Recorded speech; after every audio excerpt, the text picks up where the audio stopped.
Bonjour à toutes, bonjour à tous, bienvenue dans votre émission Eau de vie. Très contente de vous retrouver ce soir pour nous exhorter toutes et tous à chacun, que nous puissions entendre la voix de Dieu et que nous puissions recommander ce moment afin que nous puissions ouvrir nos oreilles pour que Dieu puisse nous parler tous à chacun et que notre cœur soit ouvert.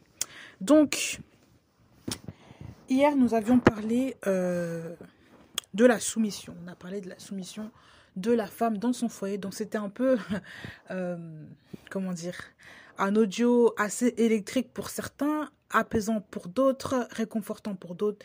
Mais dans tous les cas, il faut retenir que c'est Dieu qui parle et c'est que c'est sa parole.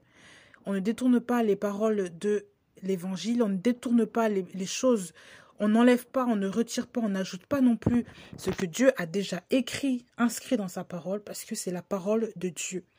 Et ce sont des choses que nous devons suivre chaque jour, que nous-mêmes qui prêchons, qui parlons de ces choses, nous devons suivre chaque jour. Et il est important que nous puissions aussi enseigner à d'autres ce qui est bon et que nous puissions nous examiner nous-mêmes chaque jour. Amen. Donc aujourd'hui, on va continuer l'enseignement sur la soumission. J'avais dit qu'on ferait une autre partie parce qu'il y a d'autres choses qui dépendent en fait de la soumission et d'autres critères qui dépendent de la soumission de la femme à envers son mari en fait dans son foyer. Mais en fait, j'ai été poussée par l'esprit à continuer encore sur la soumission de la femme et en prenant des exemples très ciblés dans la parole, des exemples vraiment concrets, des histoires qui nous prouvent que la soumission, quand la femme n'est pas soumise à son mari, il y a beaucoup de choses qui prennent la déroute et qui ne sont pas, ce n'est pas du tout la volonté de Dieu en fait. La volonté de Dieu, c'est que l'ordre soit établi dans les familles. La volonté de Dieu, c'est que l'homme est le chef de la femme et que la femme soit soumise à son mari, et ce, en toutes choses, comme on l'a vu dans Éphésiens 5, à partir du verset 22. On a parlé aussi de d'autres chapitres. On a parlé du verset même des chapitres de 1 Timothée 2 au verset 11 à 15, donc qui parlait de la place de la femme. Pourquoi en fait on disait qu'il fallait qu'une femme, que les femmes soient soumises. Quel exemple avons-nous pris? Si je puisse relire ce verset-là rapidement. Que la femme apprenne dans le silence en toute soumission. Donc, 1 Timothée 2, versets 11 à 15. Car je ne permets pas à la femme d'enseigner ni d'user d'autorité sur le mari, mais elle doit demeurer dans le silence. Car Adam a été formé le premier, Ève ensuite. Et ce n'est pas Adam qui a été séduit, mais la femme, ayant été séduite, a été la cause de la transgression.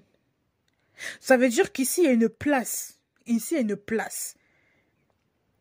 On nous précise bien, la parole nous dit bien, par la bouche de Paul, par les écrits de Paul, que la femme est sortie ensuite après Adam. Et ça, c'est dans Genèse qu'on voit ça. Donc, je vous encourage vraiment à lire, à relire, à méditer le chapitre, le Genèse, vraiment, le chapitre à partir du chapitre 2, même à partir du chapitre 2, pour vous compreniez en fait qu'est-ce que Dieu a dit à l'homme, comment est-ce que Dieu a prévu que les choses soient. Quand Dieu fait les choses, Dieu les fait en ordre et ne les fait pas en désordre. Sachez-le bien. Même lorsque Dieu a commencé à la création du monde, quand il a commencé la genèse du monde là, il y avait le jour 1, jour 2, jour 3, etc. Et chaque jour avait son lot de création. Ce n'était pas mis en désordre, tout était fait en même temps, non. Les choses ont été faites étape par étape. Et dans la famille, c'est la même chose. Et nous devons nous inspirer de ces écrits-là. Nous devons nous inspirer de la gestion, de la façon dont Dieu fait les choses. Nous devons nous inspirer de l'exemple, du modèle divin pour avoir des familles qui sont bien constituées aussi et des familles qui restent dans l'équilibre et qui restent dans la droiture. Et ça, c'est très, très, très important de vraiment faire attention à ces petites choses-là. Dieu a créé en premier l'homme. L'homme, spirituellement, ils étaient créés tous les deux, mais celui qui est sorti le premier et celui à qui Dieu a parlé d'abord, c'est l'homme. Et la femme est venue ensuite. Et ça, il faut bien l'entendre. il faut bien l'entendre et il faut que ça rentre dans toutes les oreilles des couples pour que les choses soient mises au clair. On avait parlé aussi des maris qui sont des femmes dont les maris ne sont pas croyants. Il se peut que le mari ne soit pas croyant, la femme est croyante ou inversement, que l'homme ne soit pas, que la femme ne soit pas croyante et le mari est croyante. Mais dans ce cas, c'est à ceux qui sont croyants dans le couple, à l'un ou à l'autre, à l'une ou à l'un, de comment dire, de prendre le feu vert spirituel et de commencer à prier, d'avoir la sagesse, Seigneur, qu'est-ce que je dois faire par rapport à mon mari? On a parlé des femmes, par exemple, dont le mari n'était pas croyant. Mais la Bible dit que c'est pas aussi le comportement de la femme qu'elle va gagner son mari. On voit ça dans 1 Pierre, chapitre 3, au verset 1er et 2. Femmes, soyez soumises à vos maris, afin que si quelqu'un obéisse à la parole, quelques-uns obéissent à la parole, ils soient gagnés sans parole par la conduite de leurs femmes, lorsqu'ils verront la pureté de votre conduite accompagnée de crainte. La pureté de la conduite, on ne peut la trouver que devant Dieu. Il n'y a que Dieu qui donne la sagesse à une femme pour que cette femme-là puisse gagner son mari. Et ça, c'est par le Saint-Esprit. La Bible dit aussi que ce n'est ni par la force, ni par la puissance, mais c'est par le Saint-Esprit. Il faut mettre le Saint-Esprit dans son rôle. Il faut mettre en avant le Saint-Esprit dans sa vie de femme. On ne peut pas vivre sans Saint-Esprit et voir à ce que nos maris qui sont inconvertis se convertissent. C'est pas possible. Il faut que Dieu soit le premier dans notre couple, dans notre vie de tous les jours. Il faut que si on met Dieu au premier, Dieu va faire le reste avec le mari qui n'est pas converti. Mais si vous ne mettez toujours Dieu en arrière, vous voulez faire les choses à votre sauce. Vous allez commencer à être des femmes qui agressent, des femmes insoumises, des femmes des femmes religieuses qui vont balancer des versets à tout va au mari parce qu'elles n'en peuvent plus que le mari ne soit pas converti. Mais c'est pas comme ça, on vous dit que c'est avec la pureté de la conduite accompagnée de crainte, beaucoup de respect envers le mari et beaucoup de crainte. Donc hier, à toutes celles qui n'ont pas entendu la première partie d'hier, je vous encourage vraiment mes sœurs à aller au message d'hier, non pas pour accuser quelqu'un, non pas pour marteler quelqu'un, mais vraiment pour nous enseigner et pour nous remettre sur le chemin que Dieu veut que nous ayons. Le chemin dans lequel Dieu veut que nous soyons, nous toutes femmes, que nous puissions être soumises à l'homme que Dieu à placer à côté de nous, ou même si nous avons fait des erreurs dans notre mariage, on ne peut pas divorcer. Donc là, maintenant, il faut la prière. Vous qui vous plaignez, il y a certaines femmes qui se plaignent, oui, mon mari, il est inconverti, j'ai fait des erreurs dans le passé, maintenant je suis mariée, je ne peux pas divorcer. Mais prie. C'est peut-être la volonté permissive de Dieu, mais prie en fait, prie. Prie pour que Dieu touche son cœur, prie pour que Dieu intervienne dans cette situation-là. Prie pour que Dieu mettez en avant le Saint-Esprit. Ne vous mettez pas en avant vous. Mettez en avant le Saint-Esprit qui est l'auteur, qui est le créateur de cet homme aussi et qui peut toucher inconditionnellement tout le monde. Et c'est ça en fait. La prière et la conduite d'une femme, une femme qui médite la parole, c'est une femme qui craint le Seigneur et qui craindra aussi son mari. Mais les femmes qui ne craignent pas Dieu, vous allez voir qu'avec leur mari, il y a des comportements vraiment bizarres. Il y a des comportements comment voulez-vous que l'homme puisse être honoré, que l'homme puisse être gagné, on va vous dire, sans parole, mais juste par la conduite de sa femme. Comment voulez-vous qu'il soit gagné si la femme a un comportement de chef à la maison, un comportement jézabélique? Mais oui. D'ailleurs, on va en parler aujourd'hui. On va parler de cette femme. On va continuer cet enseignement-là, parce que cet enseignement-là n'est pas complet si je ne continue pas sur cette suite-là pour vraiment montrer, pour vraiment ouvrir les yeux de certaines femmes sur leur comportement et sur le comportement ne pas avoir. Il y a des femmes qui ont des comportements très, très, très diaboliques et il y en a d'autres qui ont des comportements qui vont à la dérive. Pourquoi? Parce qu'elles ne prient plus, elles ne font pas confiance au Saint-Esprit, elles ne mettent plus leur vie en règle devant Dieu. Et donc, elles prennent les rênes. Elles n'ont pas la connaissance de la parole de Dieu. Et ça, il faut faire très attention à ça. Il faut faire très, très, très attention. On va voir dans Proverbe 9, au verset 13, « La femme folle est bruyante, stupide et elle ne connaît rien. » La femme folle est bruyante, stupide et elle ne connaît rien. C'est-à-dire qu'il lui manque la connaissance. Elle est folle, ça veut dire qu'elle n'a pas l'intelligence, elle est insensée. Une femme folle, c'est pas une femme qui est dingue, c'est pas une insulte, c'est pour montrer que elle est dans la folie, elle est dans l'égarement. Elle est insensée, elle n'a plus les raisons. Elle n'a plus la raison. Dieu est celui qui fait résonner ton cœur. Dieu est l'esprit qui t'amène le raisonnement. Quand attention quand je dis ça. Quand il te fait raisonner, c'est pas raisonner selon ce monde. Ça veut dire il éclaire ta pensée. Il éclaire ta pensée. La connaissance éclaire ta pensée. Elle va te dire quoi faire, quoi ne pas faire. Mais une femme folle, c'est une femme, quand vous voyez les gens qui perdent la raison, là, qu'on dit ça, ce sont des gens qui font n'importe quoi. Ce sont des gens qui sont irraisonnés, irraisonnables. Ils ne vont plus sur le droit chemin, ils ne sont plus conscients de faire des choses qui sont avisées, qui sont normales, qui sont naturelles, qui sont de bon sens. On vous dit qu'elle est bruyante, elle est stupide. Une femme qui fait du bruit, une femme qui crie sur son mari, une femme agitée, toujours le bruit, les cris. Cette femme-là, non, elle est stupide. La stupidité, l'idiotie. Une femme qui est stupide, c'est une femme qui n'a pas la connaissance, qui ne la garde pas, qui retourne aussi, c'est comme si tu lui dis quelque chose, elle ne comprend pas. Elle n'a pas le sens de la réflexion. Elle ne connaît rien, elle ne garde pas la connaissance. Tout ça, en fait, tous ces lexiques-là qu'on voit là, c'est vraiment le champ lexical de la connaissance. Une femme folle, c'est une femme qui ne garde pas la connaissance et qui ne veut pas connaître. Et c'est une femme qui fait du bruit, qui embête. Et c'est une femme aussi qui attire les yeux sur son couple. Moi, je me rappelle quand j'étais encore plus jeune, quand j'étais chez mes parents, il y avait une maman, toujours en face, une voisine qui était peut-être à même pas 10 mètres de la maison. Mais tout le temps, elle criait. Elle laissait les fenêtres ouvertes, mais elle criait sur le mari, les enfants, et sa voix était rauque. Vous savez, les femmes fumeuses, souvent, ont une voix particulière. Elle avait une voix très rauque, elle criait sur les enfants en permanence, et le papa, c'était terrible. Et on voyait vraiment la souffrance du père. Donc, quand il sortait, on voyait la souffrance du père. Les gens, ça se voyait que c'était des personnes troublées. Toujours les cris, les insultes en permanence. On entendait toujours les disputes entre elle et son mari. Et vous vous rendez compte devant les enfants? Même quand elle conduisait, sa conduite était nerveuse, elle conduit vite alors qu'il y a des enfants dans le quartier. Non, on voyait vraiment la présence d'un esprit de trouble, d'un esprit vraiment... Non, une femme qui crie, qui gueule sur son mari, on entendait ça. Tout le monde avait peur de cette femme-là. Au point même que les gens ont fait une pétition pour que cette femme quitte le quartier et elle est partie. Vous vous rendez compte? À ce point-là, les gens font des pétitions pour que cette femme parte. Parce que tout le monde entend les disputes, les embrouilles de ces femmes-là. Les femmes bruyantes ne sont jamais discrètes. Elles racontent leurs histoires partout. Elles racontent les mésaventures de leur couple partout. Elles racontent les problèmes avec leurs enfants partout. Elles crient en permanence sur les enfants, sur le mari, sur tout le monde. Elles n'ont pas de maîtrise. Elles n'ont pas de maîtrise. Et ce sont des femmes-là qui vont être dans les maisons et qui vont détruire leur propre foyer à cause de leur insoumission, à cause de leur manque de caractère, parce que le Saint-Esprit n'est pas là.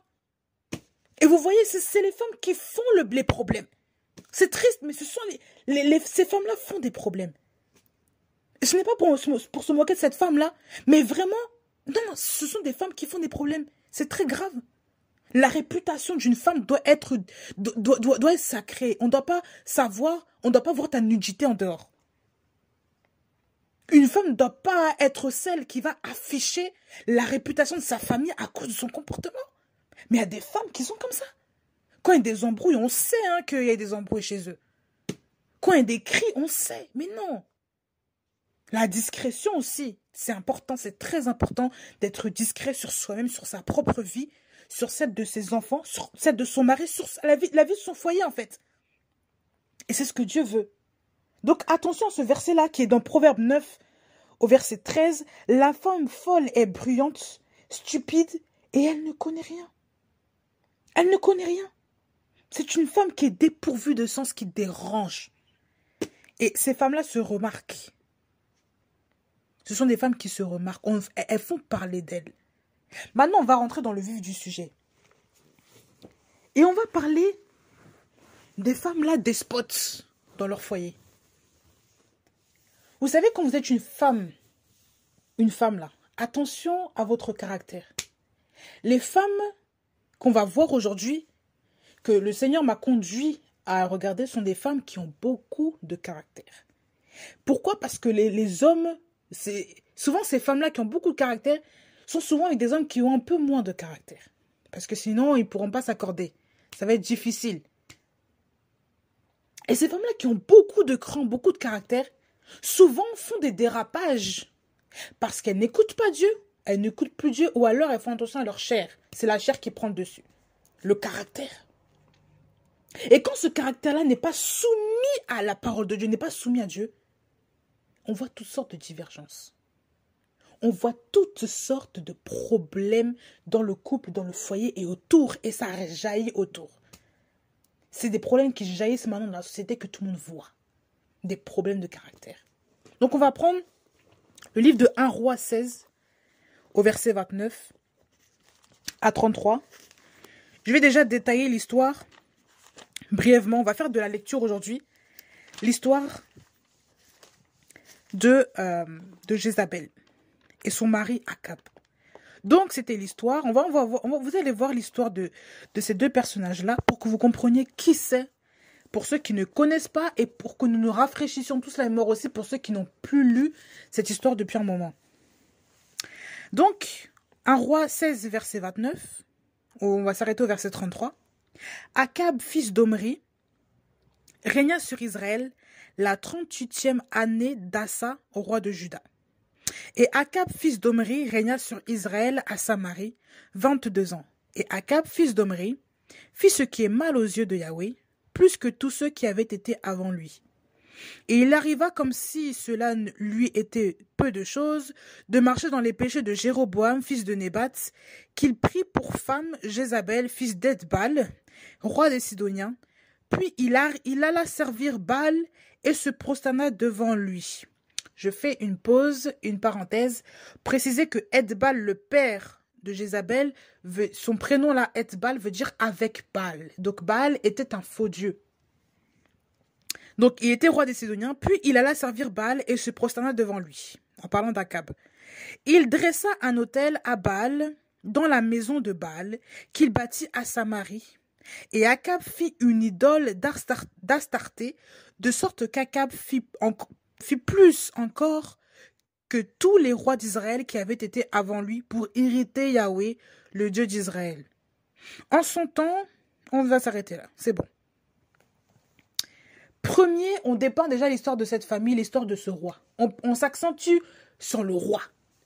On parle d'un père, on va prendre l'image d'un père de famille, un père qui a sa maison, donc comparé à un royaume ici, qui a, on raconte voilà ce qu'il fait, et en fait dans cette maison, ben, ce papa en fait, il adore des faux dieux, alors que ses pères, peut-être pas son père lui-même, parce qu'on voit la vie d'Omri, c'était aussi quelqu'un qui avait irrité Yahweh à travers des idoles et tout ça, mais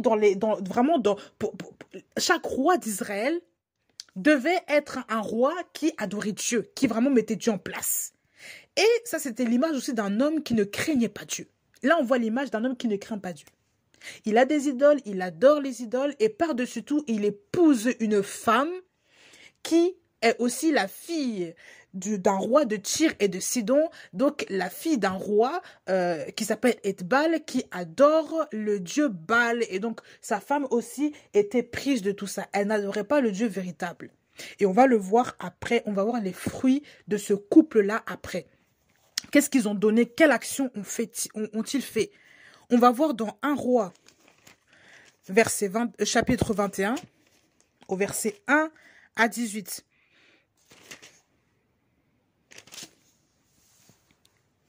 Chapitre 21, verset 1 à 18, toujours dans 1 Roi.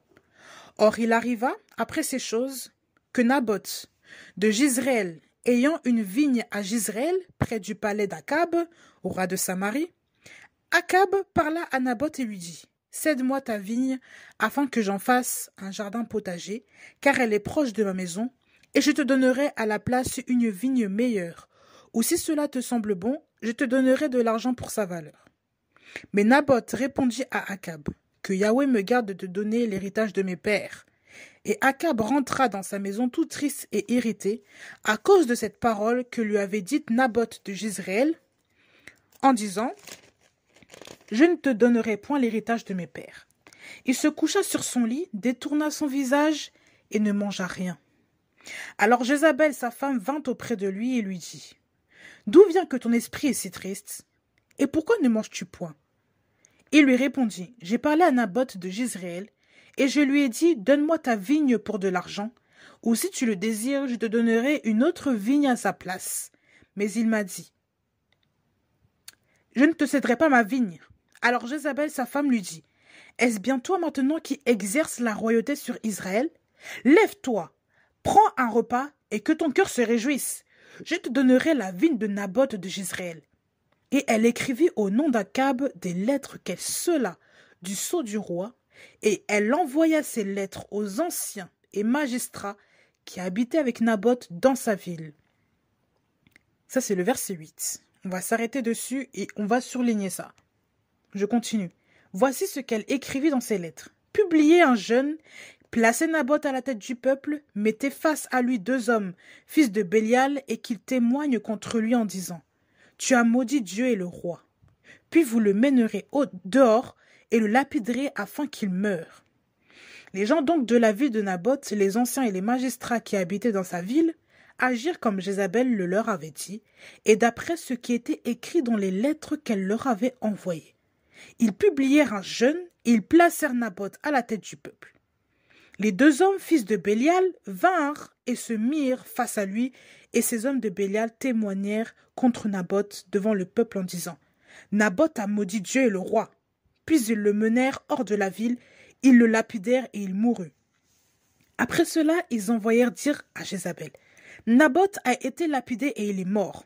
Lorsque Jézabel apprit que Naboth avait été lapidé et qu'il était mort, elle dit à Akab, lève-toi, mets-toi en possession de la vigne de Naboth de Jezréel, qu'il avait refusé de te donner pour de l'argent, car Naboth n'est plus en vie, il est mort. Ainsi, dès qu'Akab apprit que Naboth était mort, il se leva pour descendre à la vigne de Jezréel afin d'en prendre possession. Alors la parole de Yahweh vint à Élie, le Tishbite, en disant, lève-toi, descends au-devant d'Akab, roi d'Israël, lorsqu'il sera à Samarie. Le voilà dans la vigne de Naboth, où il est descendu pour en prendre possession. Voilà, on va s'arrêter là. Jusqu'au chapitre 18, vous lirez la suite, parce que la suite aussi est très révélatrice de ce que ce couple a fait. Elle est très intéressante, et leur suite est vraiment abominable, parce que les 2 vont être tués de mort pas très glorieuse, on va dire, et pas très honorable, parce que Dieu a décrit vraiment la manière dont ces gens-là allaient mourir. Donc, il faut vraiment lire ces passages en profondeur. Nous lirons dans un prochain passage l'histoire de Sarah, la femme d'Abraham. Donc, on va prendre Genèse au verset 16, Genèse chapitre 16, pardon, au verset 1 à 6. Et ensuite, Genèse chapitre 15, on va prendre les premiers versets. Mais d'abord, on va s'arrêter d'abord sur l'histoire de Akab et de Jézabel. On va prendre Sarah dans une deuxième partie.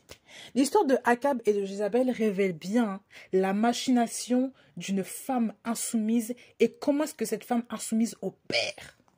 Souvent, les gens aiment bien dire, quand ils n'arrivent pas à maîtriser quelqu'un, esprit de Jézabel, esprit de Jézabel. Je ne dirais pas que l'esprit de Jézabel, c'est forcément un esprit qui ne se soumet pas à toute autorité. Non, c'est un esprit qui n'est pas soumis surtout à l'autorité instituée de Dieu. Elle est contre les principes de Dieu. C'est une autorité qui va aller contre les principes établis de Dieu. Une autorité qui n'aime... Comment dire? L'esprit de Jézabel, c'est un esprit qui n'aime pas l'autorité établie par Dieu. Quand vous voyez une femme qui est toujours en train de défier son mari sur son autorité, qui va rabaisser son mari à ses enfants, qui va discréditer l'autorité de son mari devant les autres, c'est une femme qui a cet esprit-là. C'est aussi une femme qui, malgré les faiblesses de son mari, ne va pas le pousser à aller prendre ses responsabilités, mais elle va prendre les responsabilités de son mari à sa place. Par pitié. Ou juste pour relever son mari. C'est une femme qui va faire les choses à la place de son mari, qui va parler à la place de son mari, qui va parler à la place de l'autorité mise en place. Et cet esprit-là, on le retrouve à la fois dans tout lieu, dans toute organisation, mais on le retrouve surtout dans le couple. Et c'est là qu'il est plus fatal. Et c'est là qu'il est fatal. Attention à l'esprit de Jézabel, c'est un esprit de contrôle, un esprit de manipulation, un esprit malin.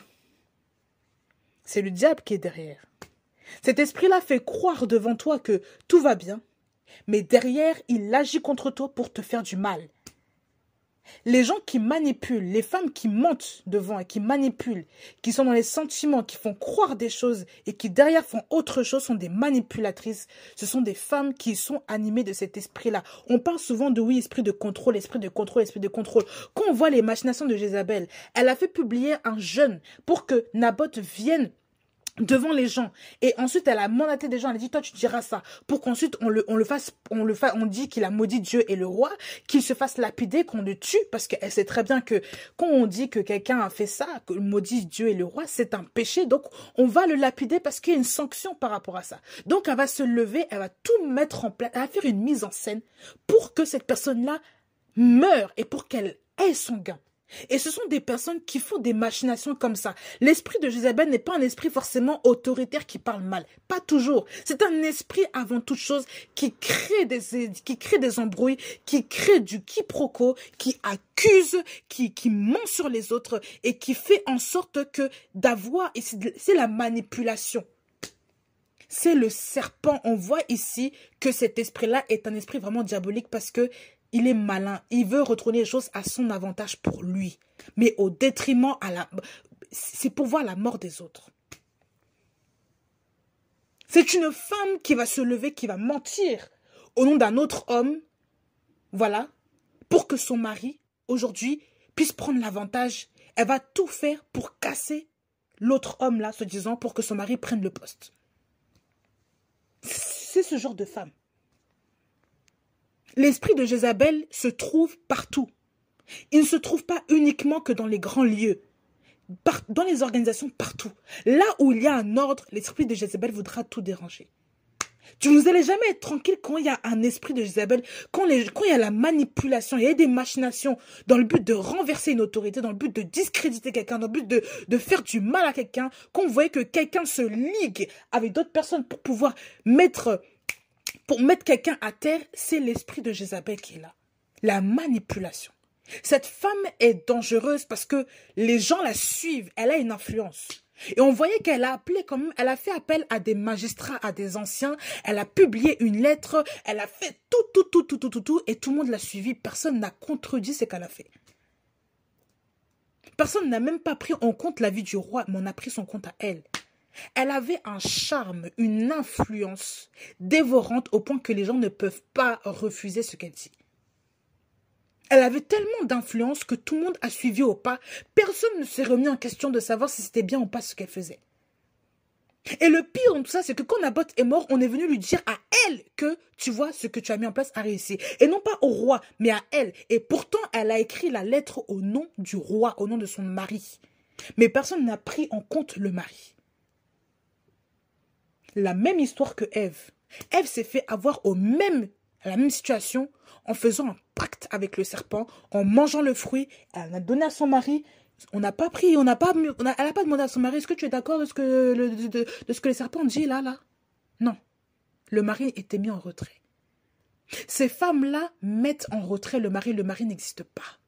Et quand vous voyez dans l'histoire, le pire dans tout ça, c'est que le roi, après avoir appris ça, il a bien entendu ce qui s'est passé.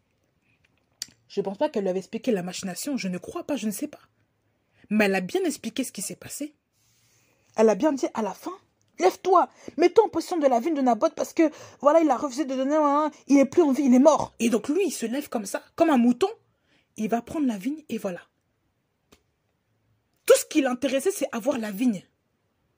Et elle lui a donné. Elle lui a dit carrément, il est mort. Il ne s'est pas posé de questions, mais qu'est-ce qui s'est passé? La Bible ne le précise pas, mais c'est un homme qui est naïf, un homme qui n'a pas de vision, un homme qui ne fait même pas attention à sa propre femme. Sa femme est la dirigeante de la maison. Sa femme a pris la tête de la maison, elle a pris les possessions. Et on voit que c'est un homme qui est faible, parce qu'au moment même où Naboth lui a dit ça, Naboth qui était quelqu'un de lambda, il avait juste un champ, une vigne comme tout le monde, il était triste, on vous dit qu'il ne mangea point. Il était là sur son lit, se coucha sur son lit, détourna son visage, il ne mangea point. Un roi, avec un caractère aussi faible comme ça, pour la vigne de quelqu'un, il réagit comme ça, alors que c'est un roi. Vous vous rendez compte? C'est aussi ça le caractère. Il y a des hommes, ils ont des postes d'autorité, mais ce sont des hommes qui sont faibles d'esprit. Ils n'ont pas beaucoup d'initiative. Ils n'ont pas beaucoup de mordant. Ils se laissent aller par-ci, par-ci, par-là, par-ci, par-ci, par-là. Mais bien que les femmes voient ça, souvent quand elles voient ce caractère-là, l'esprit impur, Jézabel, là, prend le dessus. Pourquoi? Parce que son caractère, déjà, elle ne croyait même pas en Dieu, cette femme-là. Après, donner la mort à quelqu'un, c'est vraiment ne pas croire en Dieu. Mais en plus de tout ça, son caractère n'était même pas, il n'était même pas humble. Elle a eu l'habitude, quand vous voyez qu'il y a un niveau où même il y a la mort de quelqu'un, c'est que elle a pris l'habitude de prendre les décisions à la place de son mari. Elle a pris l'habitude de faire les choses à la place de son mari. Là, ce qu'on vous montre, c'est vraiment le gros lot de l'histoire. Mais je pense que si on parle de la vie du couple, si on parle de la vie de Akab et de Jézabel en live tout le temps, en mode télé-réalité, on verrait que c'est Jézabel qui donne le ton dans la maison. Parce que ces histoires-là ne peuvent pas arriver si déjà il n'y a pas eu des habitudes qui ont été antérieures. Jamais. Le premier cas qu'il a eu, c'était Adam et Ève. Mais dans tout ça, ces couples-là qui ont l'habitude d'être ensemble, qui sont grands, voilà, ce sont des gens, je dis bien, qui ont eu l'habitude de laisser la femme dominer sur eux, surtout en tant que roi. Il y a des femmes comme ça. Si vous n'êtes pas des femmes qui êtes assis à la droite, qui êtes assis au pied du Père, au pied de Dieu, vous allez être ce genre de femme-là qui allait détruire votre couple, détruire votre foyer, et allait empêcher à attirer la malédiction de Dieu. Pourquoi? Parce que c'est vous maintenant qui prenez une décision dans votre couple. Si vous n'êtes pas des femmes enseignées, vous allez avoir cet esprit-là de Jézabel, là, machination. Les femmes qui ont cet esprit-là sont des femmes qui prennent des décisions dans tout. Elles ne consultent même pas le mari. Elles font des décisions dans tout. Et ça, je parle à petite comme à grande échelle. Attention à cet esprit-là impur qui sévit maintenant dans les familles. Qui veut tout contrôler, tout faire. Au détriment des autres. Calomnier l'autre. Et c'est une femme qui souvent, pour avoir le grappin, pour avoir l'autorité qu'elle veut avoir, parce que ça c'est une femme qui voulait, son autorité était mise en jeu par rapport à juste au titre de son mari. Cette femme-là, c'était une femme qui voulait que les honneurs lui reviennent. Elle voulait que satisfaire son mauvais désir en tuant l'autre. C'est une femme aussi qu'on voit dans les assemblées qui vont, au détriment des autres femmes de l'assemblée, écraser les autres. On voit ça aussi chez les mamans pasteurs qui décident de tout dans l'assemblée à travers leur mari. Elles disent aux maris quoi faire. Et quand elles arrivent, ces choses ne sont pas faites comme ça. Elles font des problèmes pour exclure quelqu'un, une femme qui les dérange. Quelqu'un qui les dérange. Exclure un homme de Dieu, elles vont dire que oui, commencer à calomnier l'autre. Des femmes dominatrices. Des femmes querelleuses. Des femmes qui ont l'influence au point que les gens se liguent avec elles. Elles liguent tout le monde avec elles contre une personne. Contre les gens. Quand vous voyez toujours la même personne, attention à vous les femmes surtout, toujours la même personne, qui est toujours contre vous. Et il faut toujours qu'il y ait d'autres personnes avec elle pour commencer à vous calomnier, vous insulter, vous critiquer. C'est l'esprit de Jézabel qui est là juste pour vous évincer, juste pour vous. Voilà. Et l'esprit de contrôle. Et on voit ça surtout dans les histoires de position. Quand quelqu'un est jaloux de vous, il va vouloir mettre tout le monde, il va vouloir dire, tu vois, lui, il est comme ça, comme ça, comme ça. Vouloir mettre tout le monde avec lui pour commencer à vous contrer, à vous contredire, juste pour vous évincer. Et on voit ça souvent dans les entreprises, souvent dans les grandes organisations, souvent dans les lieux de groupe où il y a des leaders et des subalternes. On voit ça aussi souvent. Les rebelles, c'est ce qu'ils font. C'est cet esprit-là qui est là. La rébellion, c'est cet esprit-là qui est là. Surtout qu'on veut posséder l'héritage de l'autre. Il y a je vous assure, la jalousie, là, c'est lié à tout ça. Les femmes jézabéliques, là, elles sont jalouses. C'est des femmes querelleuses, elles envient tout. Si elles n'ont pas, elles ne sont pas contentes. Elles sont dans l'envie. Elles vont vous envier pour même quelque chose qui n'est pas grand-chose, mais tant qu'elles veulent l'avoir, elles fera ciel et terre juste pour avoir ce que vous avez. C'est pas une jalousie silencieuse, hein, c'est une jalousie qui va vous emmener à vraiment vous faire perdre la tête. C'est des femmes qui peuvent même créer des pages Facebook sur vous, dire du n'importe quoi sur vous, juste pour que tout le monde vous discrédite et que tout le monde se détourne de vous du jour au lendemain. Et que les gens maintenant la regardent elle. Jézabel est comme ça. Et quand elle ne peut pas vous avoir, elle perd la tête. Elle n'est pas d'accord. C'est un esprit de manipulation, un esprit leader qui va, un faux chef, un mauvais chef, qui va attirer tout le monde contre le leader pour que les leaders perdent en crédit. Eh oui, l'esprit de Jézabel fait ça. L'esprit de Jézabel aussi, dans une famille, va liguer tous les enfants contre le papa, afin que maintenant on écoute la mère et non plus le père, qu'on casse le papa.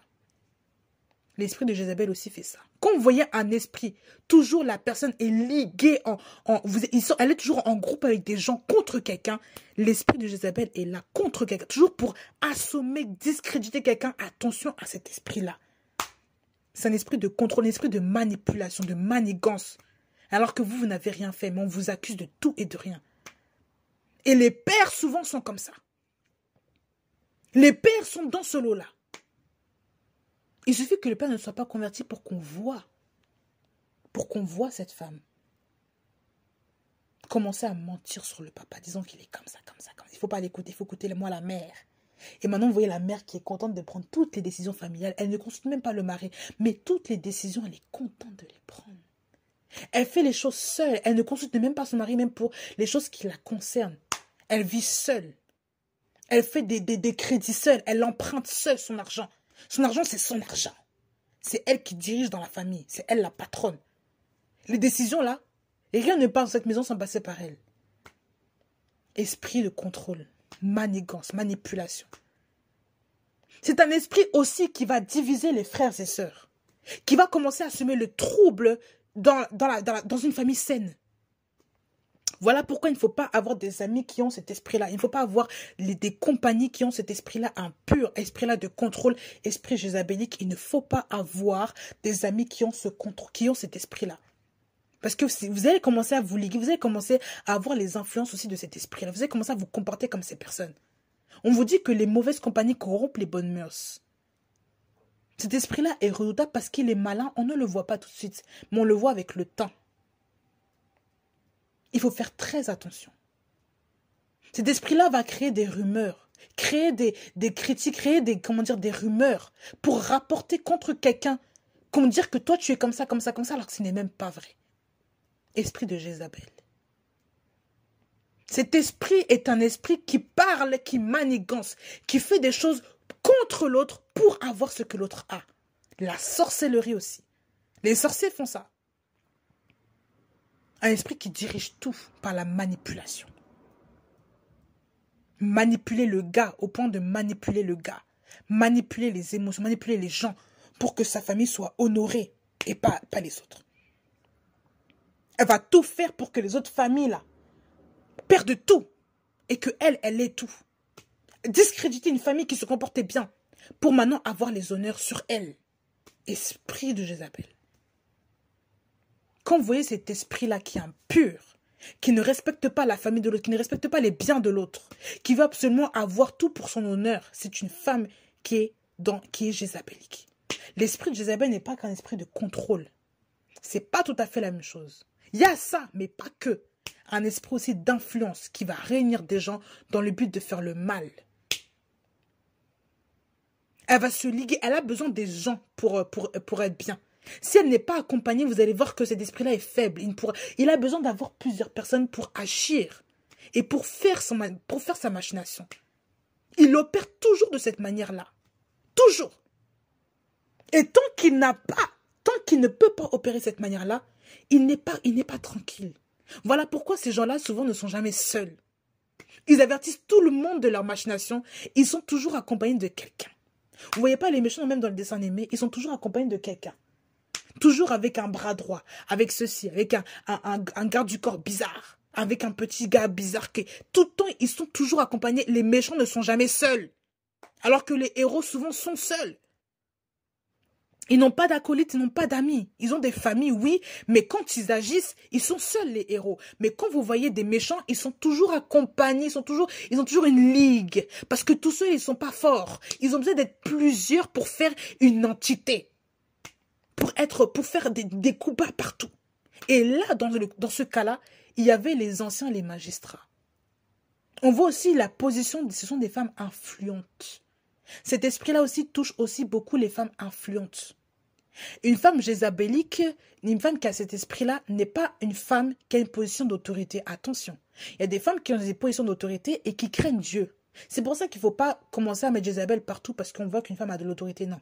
C'est une femme qui est contre la hiérarchie mise en place par Dieu, les principes de Dieu.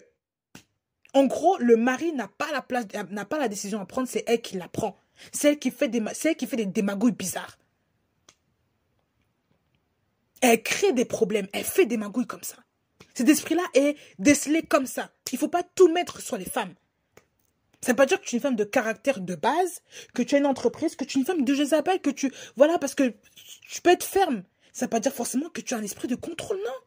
Il y a des gens qui mélangent tout et qui n'aiment pas ça. Parce qu'ils ne comprennent pas comment une femme peut être autant comme ça. Ils n'aiment pas ça. Mais ce n'est pas un esprit de contrôle. Ça, ce n'est pas un esprit de contrôle. Un esprit de contrôle, un esprit impur et nuisible autour de lui. Et on le remarque par les fruits. On le remarque comme ça. Contrôle de tout. Machination. Manipulation. Il y a la mort de certaines personnes dedans. Discrédit de l'autre. On dénigre les autres. Toujours tu vois des femmes accompagnées comme ça. C'est l'esprit de Jézabel qui est là. C'est pourquoi il faut faire très attention. Vous les femmes, vous qui aimez avoir beaucoup de copines, d'amis, machin, il faut regarder avec qui vous marchez.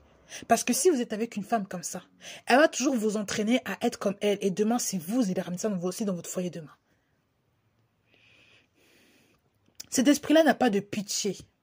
Il n'a pas de pitié pour l'homme avec qui tu es. Il n'a pas de pitié pour tes enfants. Il suffit qu'un jour ton enfant te dise quelque chose de mal qui ne va pas dans ton sens. Tu vas liguer ses autres frères et sœurs contre lui aussi et toi avec. Esprit de manipulation. Tu manipules tu informes les frères et sœurs de cet enfant-là parce que l'enfant t'a mal. Il t'a dit quelque chose qui ne t'a pas plu, mais qui est vrai pourtant. Mais tu vas liguer tes autres enfants contre lui. Et tu vas commencer à faire ta victime à cet enfant-là, concernant l'enfant, disant que tu vois, ton frère me parle comme ça, ton frère me parle comme ça, ton frère me parle comme ça. Tous ses frères et sœurs, et tu vas commencer, les autres vont avoir maintenant, ils vont commencer à t'en vouloir. Et toi, tu es dedans. Et tous contre cet enfant-là. Il y a des gens qui vivent des choses dans les familles, je vous dis. Esprit de Jézabel, c'est un esprit qui est désordonné. C'est un serpent. Je vous le dis, c'est un serpent. Un serpent n'est jamais honnête. Quand il veut te mordre, il ne va pas grogner comme le lion le fait. Le lion, quand il veut te manger, il te mange. Il t'annonce déjà qu'il va te manger. Il te grrr. Le serpent est fourbe, il se cache. Et ensuite, là où tu t'y attends pas, il t'attrape. La même histoire que Naboth. Il te fait croire qu'il n'est pas là, que tout est calme, que tout est paisible. Mais en fait, c'est ta mort qui arrive lentement. Et l'esprit impur, le serpent fait ça. Un esprit qui est là, tout doux, tu penses que tout va bien. On t'invite quelque chose, on publie un jeûne, toi tu y vas, on te met devant la scène, et là on t'accuse. Et les gens te lapident et tu meurs. Ce sont des gens qui font des complots contre les autres. Ils t'invitent quelque part dans le but de te discréditer, dans le but que les gens te dénigrent. Esprit de contrôle. Jézabel est là. Esprit de contrôle. Quand vous voyez qu'on fait des réunions contre vous, on vous attire quelque part, juste dans le but de vous discréditer, de vous mettre en gros, d'exposer votre nudité, de commencer à créer des mensonges sur vous. C'est comme un guet-apens, en fait. L'esprit de Jézabel est là. Et cet esprit-là n'est jamais pour le bien de quelqu'un. Parce que quand un enfant de Dieu veut te reprendre, même sur ton attitude, si tu as fait du mal, il te reprend dans le secret. Il te reprend. Et si tu continues, là, il en parle aux anciens pour qu'on puisse s'éloigner de toi. Mais si, de base, il te parle, il te met dans la prière. Un vrai enfant de Dieu, c'est ce qu'il fait. Il te parle à toi. Il ne parle pas devant tout le monde avec plein d'autres gens avec lui. Il n'est pas comme ça. L'esprit de Dieu ne fonctionne pas comme ça. C'est comme si aujourd'hui tu pêches, c'est comme si Dieu va réviser à tout le monde que tu as péché. Dieu n'est pas comme ça. Et cet esprit-là, souvent, aime bien prendre l'ascendant quand il est accompagné. Quand il a une position de pouvoir, c'est là maintenant qu'il s'installe correctement, parce que c'est là qu'il se dit que j'ai l'influence. C'était une femme de roi, Jézabel. Ce n'était pas une femme lambda, une femme de roi. Ça veut dire que déjà même sa position pouvait déjà être une brèche pour elle, pour commencer à créer ce qu'elle voulait faire. Il y a beaucoup de femmes, parce que maintenant, elles ont des positions d'autorité. Le mari, par exemple, est un directeur. Elle est une adjointe ou pas. Le mari, il n'a pas beaucoup de force dans quelque chose. Elle va prendre le devant, elle va lui dire, fais ça, fais ça, fais ça. C'est même pas qu'elle va lui dire de faire, elle va pas le conseiller. Elle va faire à sa place. Elle va prendre des décisions, elle va le faire. Et maintenant, tout le monde va en pâtir. Et le roi, lui, il est content. Mais c'est pas lui qui est le chef. C'est sa femme qui est le chef. Parce que c'est elle qui a pris le devant. C'est elle qui a pris les décisions. Et le pire dans tout ça, c'est que ce ne sont pas des bonnes décisions. Ce sont des décisions qui sont diaboliques et qui viennent tout droit de l'enfer. De tuer quelqu'un juste pour une vie. Mais des gens, physiquement, ils sont comme ça. Ils vont tuer le commerce de l'autre juste pour avoir les parts de marché de l'autre. Ils vont créer toutes sortes d'histoires sur quelqu'un juste pour casser son ministère et commencer à grandir en ampleur. Et des gens qui se nourrissent que comme ça. Esprit de contrôle, manipulation, machination. Quand vous voyez cet esprit-là, qui vient, qui entend une information, comme il est jaloux, il va vous critiquer devant tout le monde. Et les gens vont se liguer ensuite contre vous. Ils vont faire une chaîne contre vous, ils vont commencer à vous attaquer. Alors que cet esprit-là, c'est un esprit impur.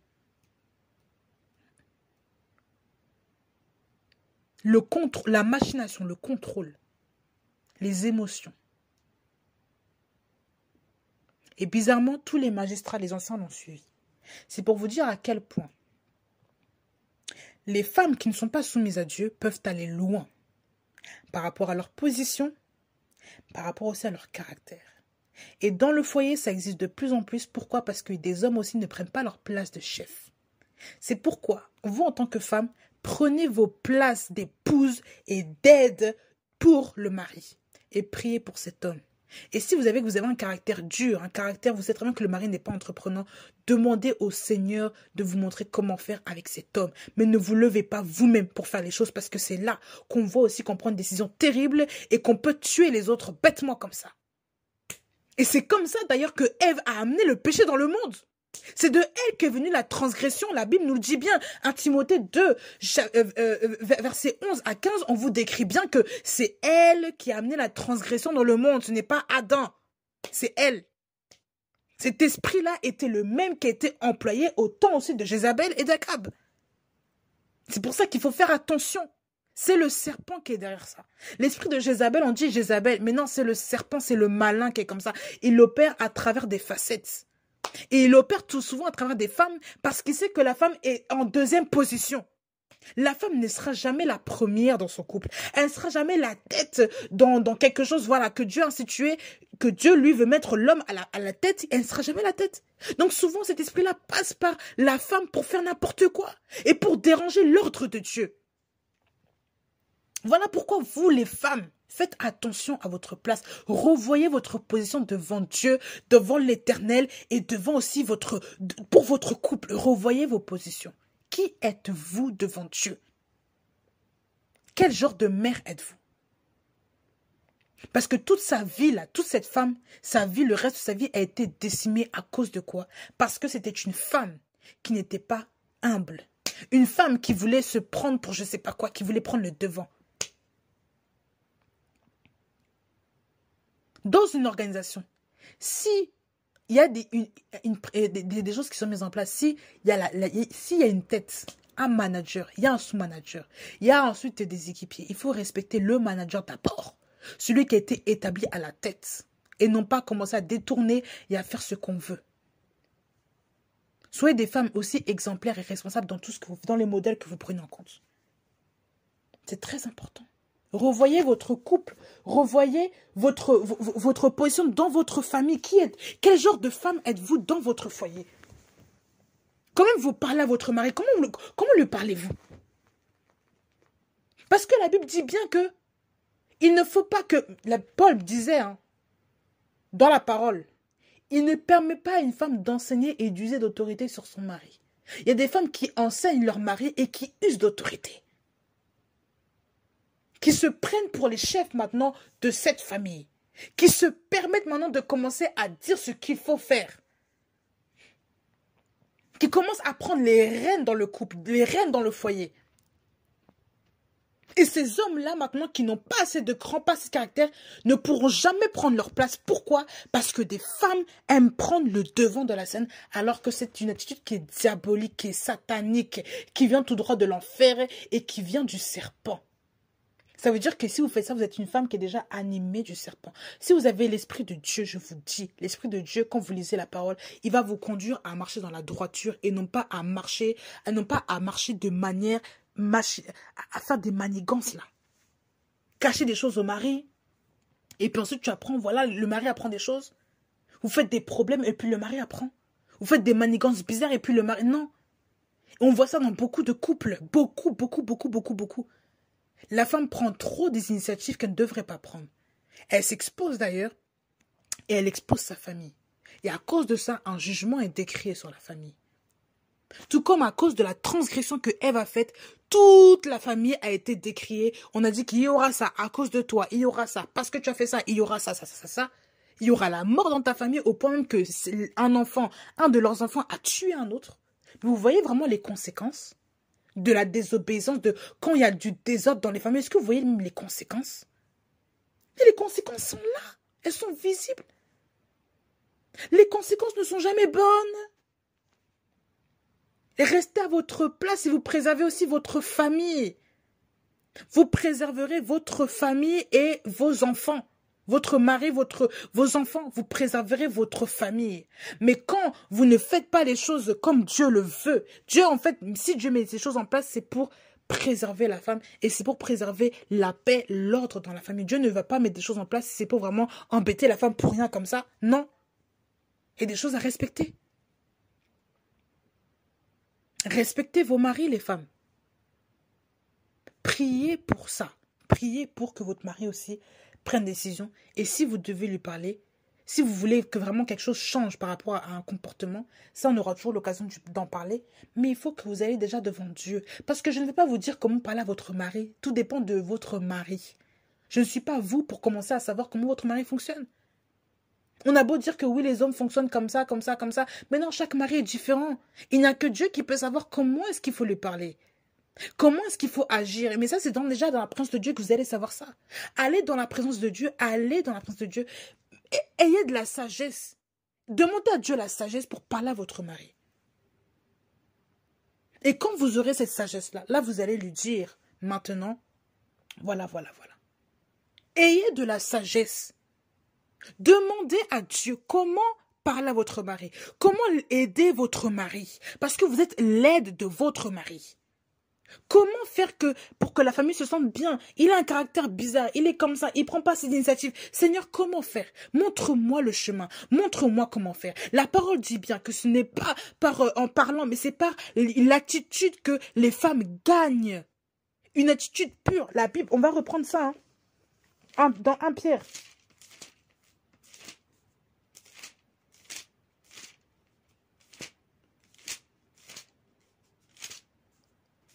Dans 1 Pierre 3.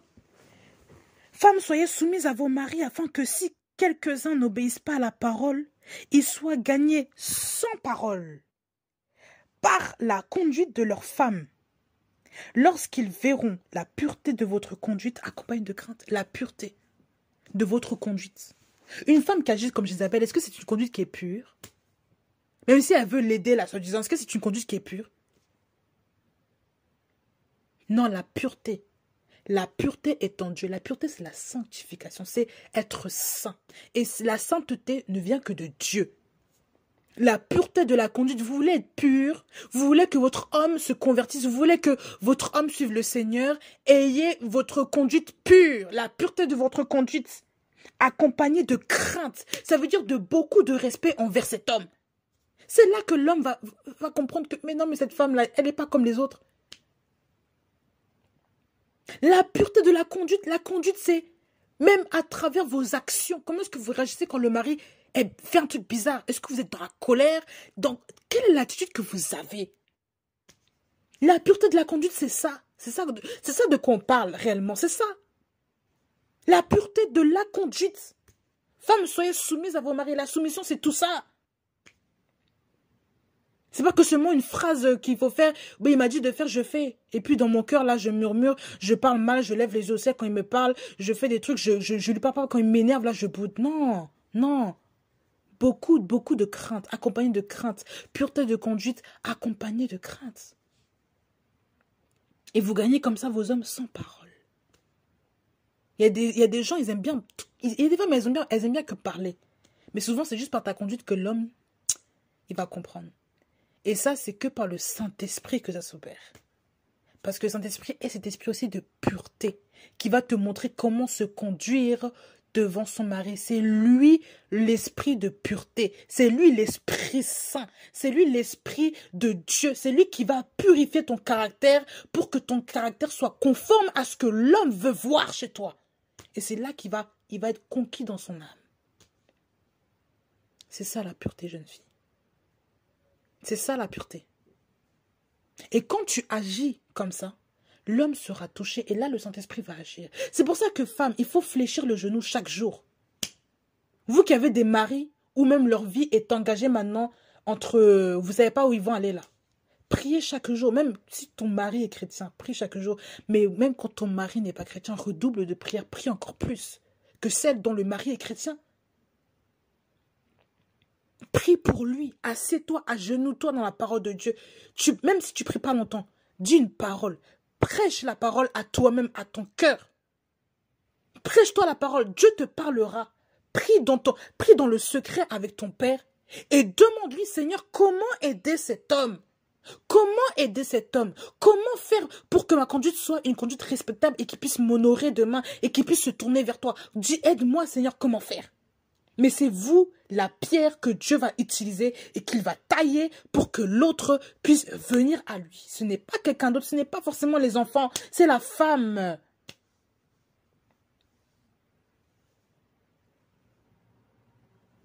C'est quand Dieu a créé la femme, c'est quand il a amené la femme vers l'homme que l'homme s'est réveillé, qu'il a dit, voici celle qui est. Celle qui est. Voici, ça veut dire qu'il a vu. C'est quand la femme a été finie d'être formée par Dieu, selon la personne qu'elle devait être, qu'il a dit, voici celle qui est, os de mes os, chair de ma chair. On l'appellera femme parce qu'elle a été prise de l'homme. Il l'a reconnue, il a dit, ah, c'est le caractère que je veux. C'est là qu'il s'est réveillé. Vous ne pouvez réveiller que votre mari de la mort spirituelle, là, de la mort dans laquelle il est, avec... Quand vous êtes devant Dieu, quand vous êtes formé correctement par Dieu, quand votre caractère, quand votre ossature correspond à ce que Dieu veut, parce que Dieu sait ce que l'homme veut que vous soyez. Vous êtes une femme comme ça, Dieu sait que cet homme-là, lui, désire une femme comme ça. Donc, l'homme ne peut pas se réveiller si cette femme-là ne ressemble pas à ce qu'il veut avoir. Il ne va jamais déclarer cette phrase-là. Voilà pourquoi, mes sœurs, il faut se réveiller dans la prière. La prière n'est pas une corvée, parfois faites-vous violence. Allez dans la prière chaque jour. Concernant votre époux, votre conjoint, vous verrez des miracles. Toutes celles qui ont dit qu'on ne peut pas convertir un homme là. C'est pas que vous allez faire, c'est que Seigneur, en voyant votre fidélité, en voyant votre amour pour l'autre, il va le faire. En voyant votre humilité à vous comporter de telle manière, il va aussi agir en faveur de votre couple, en faveur de votre mariage. Parce que vous avez respecté l'ordonnance que Dieu a établie. Donc, je vais m'arrêter là ce soir. Et on va tout simplement prier. Vous allez remettre votre couple entre les mains de Dieu. Et commencer à remettre vos situations dans les mains du Seigneur.